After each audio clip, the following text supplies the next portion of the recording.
Comment comptez-vous lutter contre les offres d'emploi qui sont soit frauduleuses, soit illégales, soit mensongères, soit parfois, évidemment, les trois, lorsqu'on a le tiercé gagnant?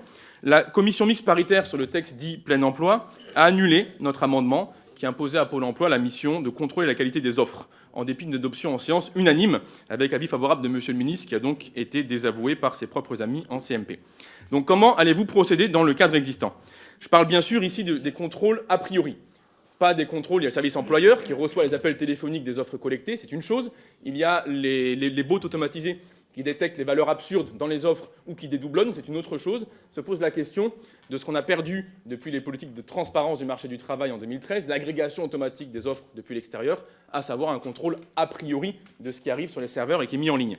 À ce titre, et évidemment pour qu'on puisse avoir cette discussion sur le long terme, je vous ai apporté quelques offres d'emploi illégales que j'ai trouvées ce matin dans ma circonscription, qui sont évidemment intéressantes. Je pense à ce CDD d'assistante de scolarité de 36 mois. Je pense à ce contrat payé 1 198 € brut pour un salaire horaire affiché à 12 €, ça ne correspond évidemment pas. Je pense à cette mission intérimaire de 23 jours payée en dessous du niveau du SMIC, et horaire et journalier, ou encore aux offres mensongères, par exemple celle-ci, qui nous explique dans le serveur qu'elle est rémunérée 12 € brut, mais en fait, dans le corps de l'offre, 11,50 €. Bon, je vous les laisserai évidemment à la fin, comme ça, j'imagine que ce sera inspirant pour les futures actions, le cas échéant, menées à la tête de Pôle emploi. Voilà la lutte contre les offres frauduleuses.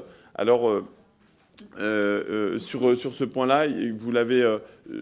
Je rappelle que il y a un outil algorithmique qui s'appelle Lego et qui permet de faire le contrôle de la légalité des offres sur Pôle emploi, qui permet aujourd'hui déjà de capter 93% de ces offres frauduleuses, et on continue de l'améliorer au fur et à mesure et puis d'investir dessus.